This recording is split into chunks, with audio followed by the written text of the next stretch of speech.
বন্ধুরা, তোমরা সব কেমন আছো? তোমাদের আশীর্বাদে আমিও খুব ভালো আছি। আমি মৌমিতা MSM বেঙ্গল ব্লগ পরিবারে তোমাদের সবাইকে স্বাগত জানাই। আর শিবরাত্রির অনেক অনেক শুভেচ্ছা সকলকে। তো এখন বাজে 7টা, সকাল 7টা থেকে আমি আমার ব্লগটা শুরু করলাম। গাছগুলো লাগিয়েছিলাম অনেক দিনই হয়েছে, শীতের মধ্যে লাগিয়েছিলাম, তখন বেশি বাড়েনি। এখন দেখছি অনেকটাই বেড়ে গেছে আর অনেকগুলো চারাও হয়েছে। তো এই গাছগুলো নিয়েই আজকে তোমাদের একটা কথা বলবো, তো তোমরা ভিডিওটা দেখতে থাকো। বাসি নাইটি ছেড়ে রান্নাঘরে চলে এসেছি, ঘরের কাজও আমার হয়ে গেছে। আর এদিকে ভাত বসিয়ে দিয়েছি আর একদিকে চা। তো চাটা খেয়ে নিয়ে আমি রান্নাঘরে চলে যাব, রান্নাটা করে নেব। আজকে একটু বসিনি, খুব তাড়াতাড়ি কাজ করার চেষ্টা করছি, কারণ আজকে শিব ঠাকুরটা খুব ভালো করে একটু পুজো দেব। আমার তো বেশি ঠাকুর নেই, 2টো ঠাকুরই আছে, তাদেরকে পুজো দিতে হবে। তো নিরামিষ রান্না করব, ডালটা প্রেসারে বসিয়ে দিচ্ছি আর এদিকে বেগুন আর সিমটা ভেজে নেব। আর পুঁই মুচুরিটাও ধুয়ে নিয়েছি, পুঁই মুচুরি দিয়ে আলু দিয়ে ভাজা করব। তা আলুগুলো কিউব করে কেটেছি, আজ অন্যদিন সরু করে কাটি, আজকে ভাবলাম একটু অন্যরকম করে করি। আর টমেটোটা ডালে দিয়ে দেবো। তো ব্রেকফাস্টে কিছু রাঁধিনি, আজকে গরম ভাত, আলু সেদ্ধ আর একটু ঘি আর লবণ ছড়িয়ে মেয়েদেরকে দিয়ে দেবো। ওরা কিন্তু এটা খুব ভালো খায়, এমনকি হাসি মুখেই খায়।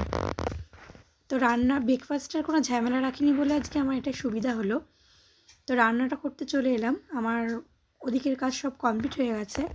রান্নাটা করে নিয়ে আমার আবার পুজোটাও আছে, দেখি এখনও ঘোষ আসেনি, ঘোষের জন্যই আমি একটু ওয়েট করছি। দুধ দিতে না এলে তো প্রবলেম হয়ে যাবে। তো শুকনো লঙ্কা ফোড়ন দিয়ে আমি আলুগুলো ছেড়ে দিলাম। প্রথমেই আলু পুঁই মিচুরিটা ভাজা করে নেব, তারপর অন্যান্য রান্নাগুলো সেরে নেব। তা তোমরা ভিডিওটা দেখতে থাকো।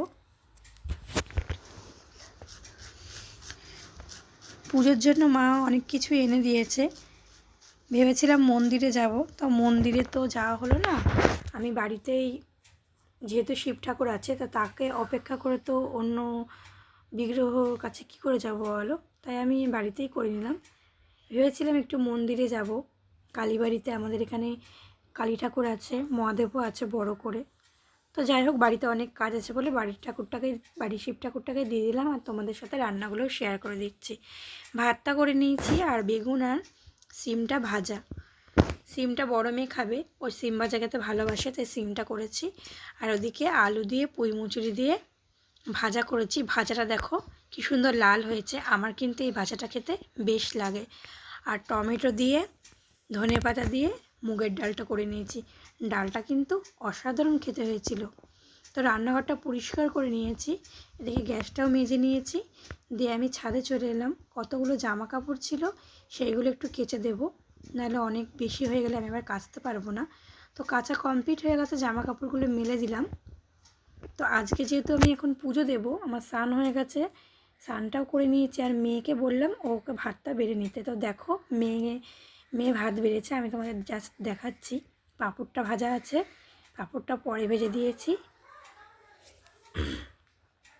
তো খেয়ে নিই, আর আমি এদিকে ঠাকুরের বাসনগুলো মেজে নিয়েছি।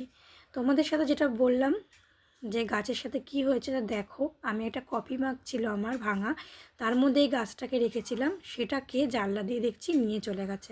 আমি সকালবেলা উঠে এটা দেখছি, আর গাছটাতে ফুলও হয়েছিল। তো যাই হোক, যে এটা করলো ভালোই করলো, কি আর বলবো। তো ঘোষ তো এখনও দুধ দিয়ে যায়নি, তো আমি ঘোষের অপেক্ষাতেই আছি। গোপাল সোনা যেহেতু অনেকটাই ছোট, তা গোপাল সোনাকে আমি বেশিক্ষণ এমনি বসিয়ে রাখবো না। তো গোপাল সোনার পুজোটা আমি সেরে নিচ্ছি। গোপাল সোনাকে স্নান দিয়ে নিয়েছি, আর এদিকে সিঙ্গারও করে দেবো।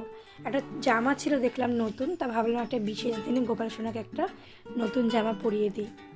তো গোপাল সোনার সিঙ্গার কমপ্লিট হয়ে গেছে, গোপাল সোনাকে সিংহাসনে বসিয়ে দিয়েছি, দিয়ে আমি মহাদেবকেও মাথায় জল দিয়ে, গঙ্গা জল দিয়ে স্নান করিয়ে দেবো। তো আজকে পুজোটা নিচে করছি, তো আমি ভাবলাম দাঁড়িয়ে দাঁড়িয়ে এটা করলে ভালো দেখাবে না, আর ভালো লাগছিলও না তো আমার, তো আমি নিচে ওই জন্য রাখলাম। নিচেই পুজোটা সেরে নিচ্ছি, মানে জল ঢালাটা, আর উপরে আমি মহাদেবকে উঠিয়ে বাদবাকি পুজোটা করে নেব। এই ঘরটা ওদের মানে যার বাড়িতে ভাড়া থাকি তাদের হচ্ছে রান্নাঘর ছিল, ওই জন্য অনেকটাই ছোটো, বেশি নড়াচড়াও করা যায় না, এমন এমন ছোট। তো আমি এক একটা ফল দিয়ে পুজো করে নিলাম। আমি কিন্তু বন্ধুরা অত পুজো বিধি একদম জানি না, সম্পূর্ণভাবে নিজের মতন করে নিজে পুজো করলাম। কোনো ভুল ত্রুটি হলে করে দিও, কারণ আমি যেহেতু গোপাল সোনাকেই শুধু পুজো করি, তো অতটা আমি পুজোর সেরকম নিয়মকানুনগুলো জানি না। তো যাই হোক, আমি মহাদেবকে আমার মতন করে পুজোটা দিয়ে নিলাম। আর আজকে অনেক কিছু দিয়ে আরতি করেছি,